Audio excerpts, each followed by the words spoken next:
Seluruh tubuh Tracy membeku. Ia bergegas bertanya, "Kenapa begini? Kenapa dua anak tak berhasil diselamatkan?" Ketika kami mencari petunjuk berdasarkan foto itu, mereka sudah menyadarinya dan lekas membawa anak pergi. Kami mengejarnya, tapi karena mempertimbangkan keselamatan anak, kami tak berani bergerak berlebihan. Pada akhirnya, Carlos melompat dari mobil.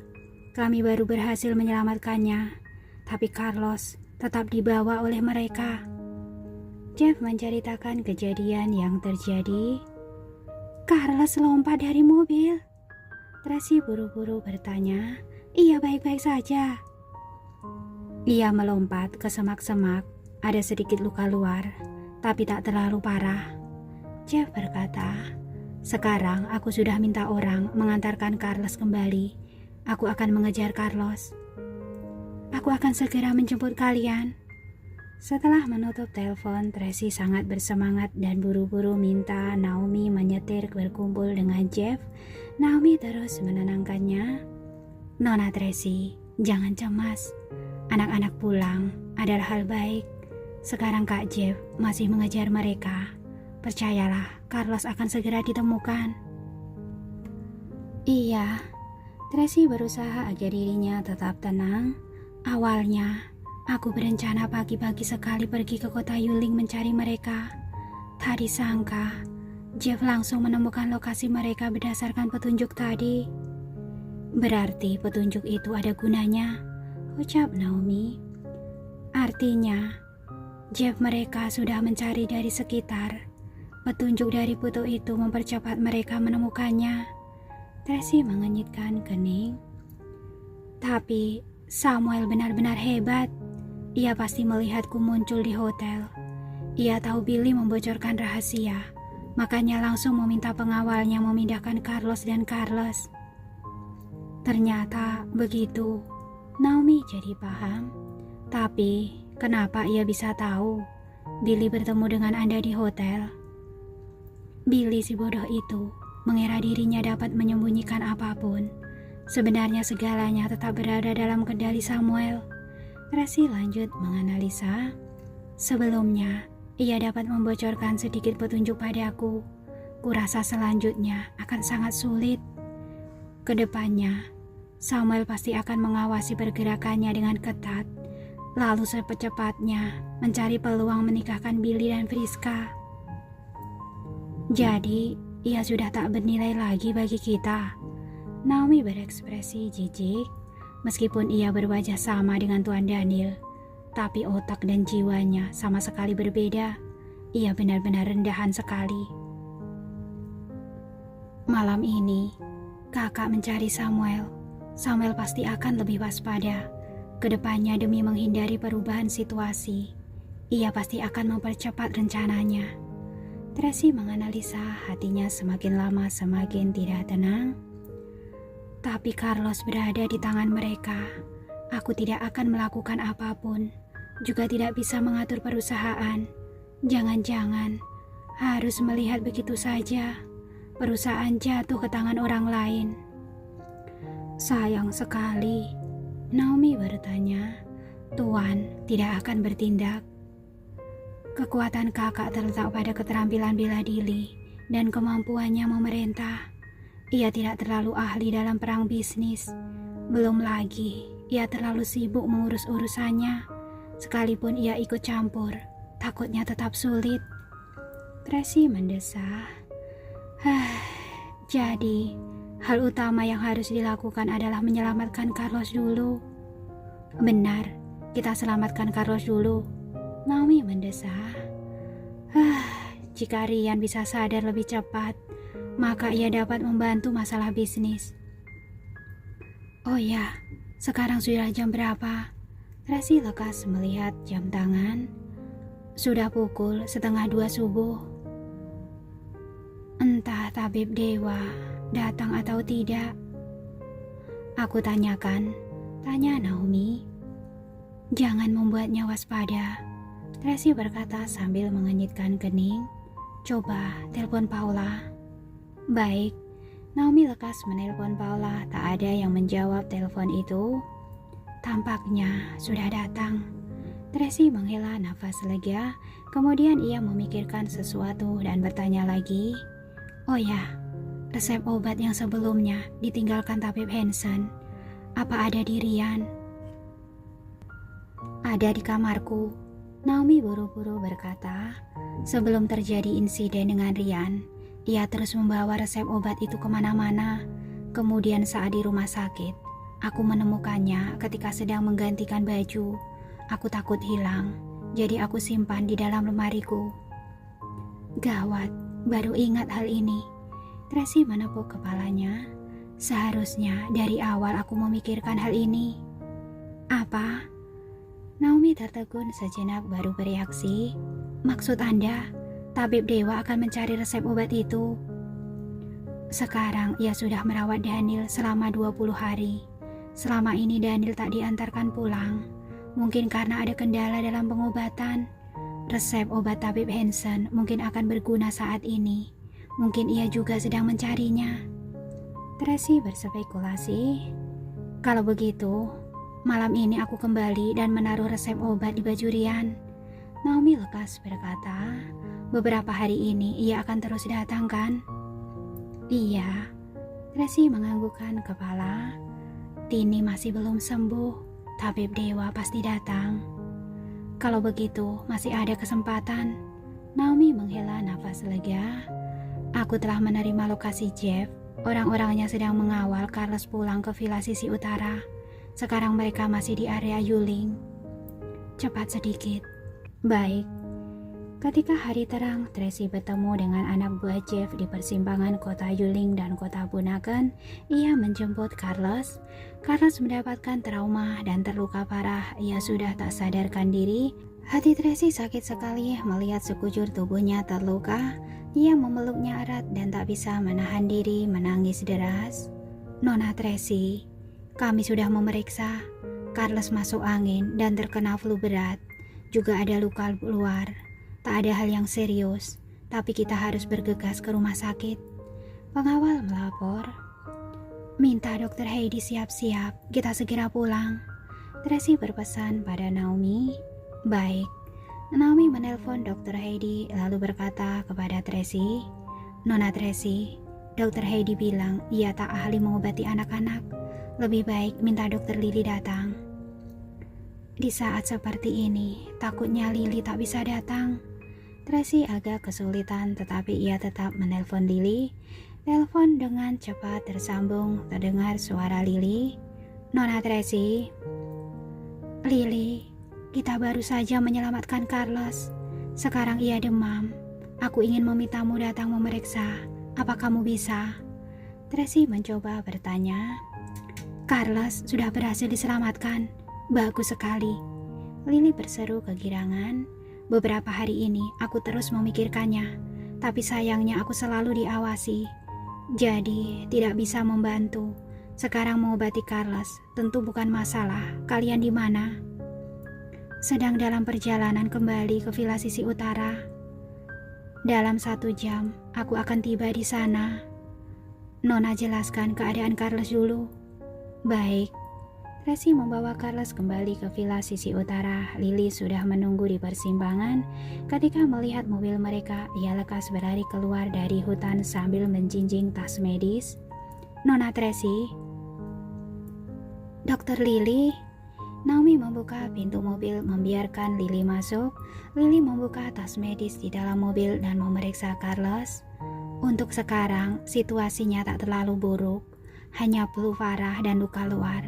Nanti kita periksa yang lainnya begitu tiba di rumah. Baik, terima kasih. Tracy merasa bersalah melihat Lily menjadi kurus. Kamu kemari diam-diam, tanpa sepengetahuan mereka kan? Jika ketahuan akan gawat sekali. Tak perlu dipikirkan, anak-anak lebih penting. Lily berkata, Thomas sekarang dikurung. Ia juga tak bisa membantu apa-apa. Jika aku tak melakukan sedikit hal untukmu, itu artinya Anda sedang berperang sendirian. Terima kasih.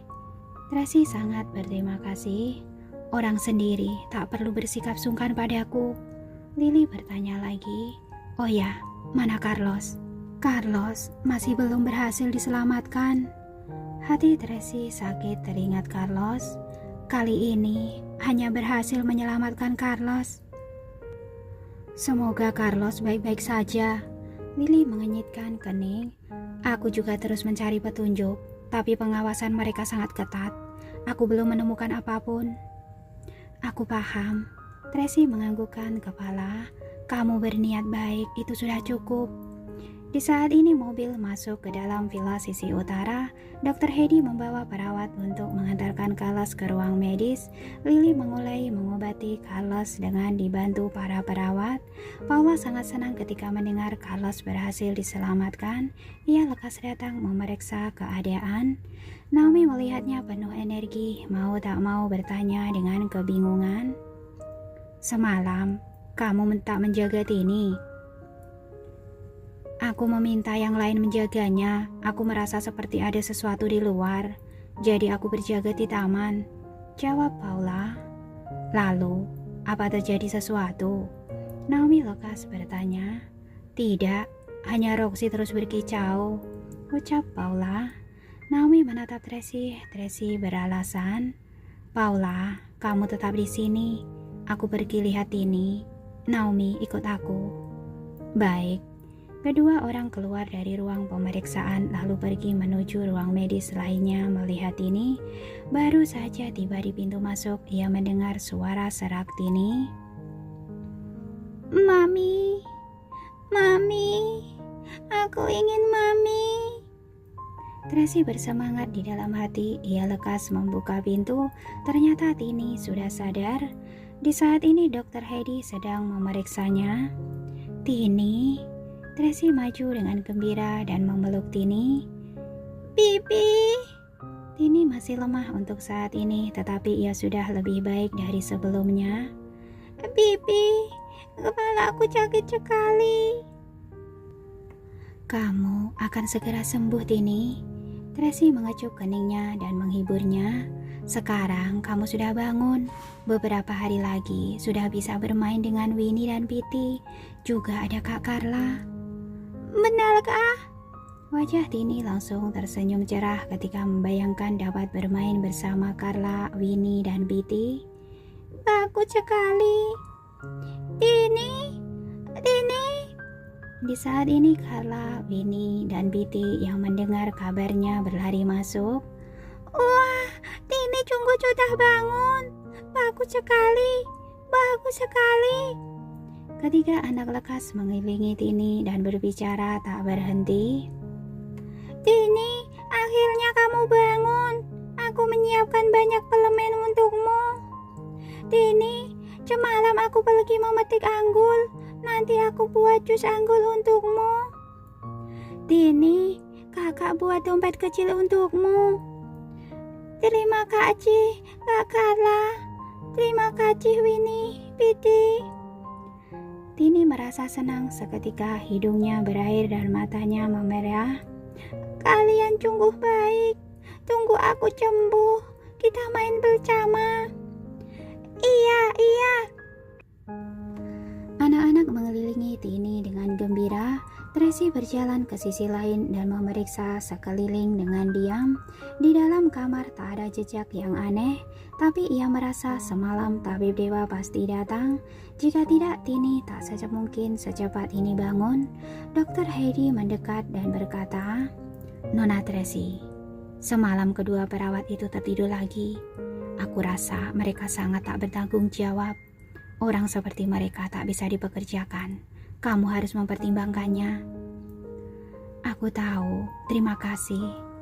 Tracy sama sekali tidak marah, melainkan ujung bibirnya naik melengkung. Kali ini ia semakin pasti tabib dewa datang semalam. Nona Tracy, aku ingin melihat Rian. Naomi tak bisa menunggu lagi. Aku ikut. Tracy berpesan kepada perawat untuk menjaga anak-anak, kemudian mengikuti Naomi ke tempat Rian. Dr. Heidi juga ikut dan menjelaskan situasi kepada mereka. Aku sudah memeriksanya pagi ini. Tanda-tandanya hari ini jauh lebih baik daripada kemarin. Berdasarkan kondisi perkembangannya, ia akan segera sadarkan diri. Benarkah? Bagus sekali. Naomi sangat antusias. Nona Tracy, Karena Anda sudah punya dokter hebat di sini, maka aku tidak perlu tinggal di sini lagi kan? Tiba-tiba Dokter Heidi mengatakan kalimat ini. Hah? Tracy tertegun sejenak lalu memberi kode mata pada Naomi, memintanya menutup pintu. Naomi menutup pintu kamar dan menjaga di pintu. Dokter Heidi, kenapa Anda berkata demikian? Tracy baru mulai mengobrol dengan Heidi. Walaupun aku percaya pada ilmu medisku, tapi aku juga tahu kemampuanku. Heidi tersenyum pahit. Rian sudah berbaring begitu lama.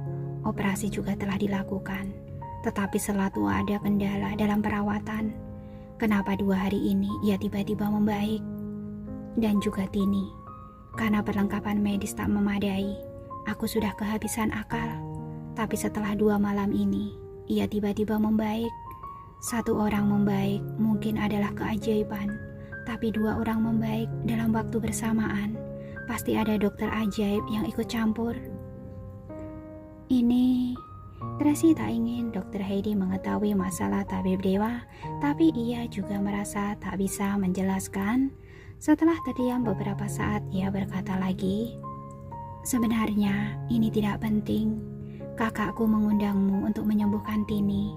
Sekarang Tini sudah membaik. Anda juga dapat memberi pertanggungjawaban padanya. Bagaimana Anda bisa tahu kakakmu yang mengundangku kemari? Heidi sangat terkejut, ia sama sekali tidak membocorkan petunjuk apapun. Di saat ini, jika bukan kakak yang membantu, siapa yang bisa mengundangmu? Tracy tersenyum cerah. Bagaimanapun, keluarga Amberson dan keluarga Wellen sudah mengeluarkan ultimatum. Dunia medis tak ada yang berani ikut campur. Jika bukan ada perlindungan dari kakak, memangnya Anda berani datang? Benar juga. Ketika membicarakan ini, Heidi cukup emosional. Bayaran untuk perawatan adalah masalah kedua. Masalah utama adalah risikonya. Tapi karena Tuan L bisa melindungiku, maka aku juga tak perlu takut. Benar sekali. Tracy menghela nafas. Karena kakak mengutus Anda kemari, maka rawatlah dengan tenang. Aku akan menjelaskan padanya tentang hal lainnya. Jangan-jangan tabib dewa datang membantu? Tiba-tiba Heidi bertanya. Tracy tertegun, ia sama sekali tak menyangka Heidi tahu hal ini. Tampaknya tebakanku benar. Heidi sangat bersemangat. Sejujurnya, uang sudah tak penting bagiku. Kenapa aku menerima perintah ini? Karena tak hanya Tuan Lorenzo yang mencariku langsung. Ada juga alasan penting lainnya, yaitu aku ingin belajar dari tabib dewa, dokter medis legendaris itu. Ini... Anda tenang saja, aku tidak akan membocorkannya pada siapapun, termasuk Tuan Lorenzo. Heidi agak bersemangat. Jika tidak, ia akan memintaku pulang ke negara Maple lebih cepat. Aku jadi tidak bisa bertemu dengan tabib dewa. Bagus kalau begitu. Tracy menghela nafas lega. Begitu lama berhubungan dengan Heidi, ia baru tahu Heidi adalah orang yang berperasaan, tidak menyukai keuntungan dan reputasi. Ia sangat menyukai ilmu kedokteran dan tidak suka saling menipu. Jadi ucapannya ini seharusnya tulus. Kalau begitu, Heidi baru saja ingin berbicara, ponselnya berdering. Ia menjawab telepon dan mau tak mau terkejut. Apa? Aku akan segera ke sana. Setelah menutup telepon, Heidi berkata pada Tracy, Nona Tracy, aku harus pergi. Kenapa? Tanya Tracy. Teman baikku, Nona Friska, terjadi sesuatu dengannya. Aku harus segera ke sana. Heidi sangat cemas. Kamu tenang saja, aku tahu kalian dan keluarga Amberson saling berselisih. Aku bersumpah tidak akan membocorkan informasi apapun. Keluarga Amberson seharusnya tidak tahu Anda membantuku kan? Tanya Tracy dengan gelisah. Tidak tahu. Heidi menggelengkan kepala. Masalah ini mereka tidak boleh tahu. Begitu tersebar, aku juga akan kesulitan. Kamu tenang saja, aku mengerti. Kalau begitu, cepatlah pergi. Tracy berkata sambil mengenyitkan kening. Nona Friska seharusnya sangat membutuhkanmu sekarang. Baik, Heidi menganggukkan kepala lalu lekas membereskan barang. Tracy meminta orang mengantarkannya turun bukit, juga memilih mobil bersih dan aman untuk digunakan. Naomi bertanya dengan cemas, Dokter Heidi tidak akan membocorkan informasi kan? Tidak akan, ia adalah orang yang pintar. Tracy sangat yakin. Tidak tahu apakah terjadi sesuatu dengan Nona Friska. Naomi agak penasaran. Bukankah ia dan Billy? Jangan-jangan setelahnya terjadi sesuatu. Tracy terdiam selama beberapa detik lalu mendesah. Ia adalah wanita pekerja keras, tapi malah dijual begitu saja oleh ayah kandungnya. Seharusnya ia sangat kecewa. Aduh, Naomi juga tak bisa menahan diri untuk mendesah. Sudahlah, kamu temani Rian dan ingat resep obatnya. Tracy berpesan dengan suara rendah. Aku pergi lihat Carlos. Iya. Tracy kembali ke kamar mandi dan mengganti pakaian, lalu ke lantai 1 melihat Carlos. Di saat ini Carlos sedang diinfus, Lily sedang mengobati luka luarnya. Carla sedang memeluk alpaka putihnya dan berdiri di sudut memandang Carlos. Air mata sebening kristal berputar-putar di area matanya. Ia menggunakan tangannya menutupi mulutnya, tak berani menangis bersuara. Ia takut akan mengganggu Carlos. Carla. Tracy memeluk Carla dengan erat dan menenangkannya dengan lembut. Jangan takut, Carlos akan baik-baik saja. Mami. Carla menatap Tracy dan lekas masuk ke dalam pelukannya. Air matanya tak berhenti menetes. Mana Kak Carlos? Kak Carlos akan pulang kan? Tanya Carla. Tentu saja, Paman Jeff akan segera menjemput Carlos pulang. Tracy menyeka air matanya. Kita sekeluarga akan berkumpul kembali. Iya. Carla menganggukkan kepala sambil meneteskan air mata, tetapi ia tak berani menangis mengeluarkan suara. Tracy memeluknya erat lalu meminta Cecil membawa Carla keluar. Kemudian ia berjalan ke samping ranjang dan bertanya pada Lily, bagaimana keadaannya? Luka luar tidak serius, tapi tifus dan flu-nya parah, sehingga menyebabkan paru-paru basah. Lily berkata sambil mengenyitkan kening. Untungnya, ia suka berlatih bela diri, jadi tubuhnya sangat bugar. Jika tidak, akan terjadi lebih serius. Setelah berhenti sesaat, Lily mengalihkan topik. Perlengkapan medis di rumah ini sudah cukup. Nanti aku akan bawa obatnya kemari.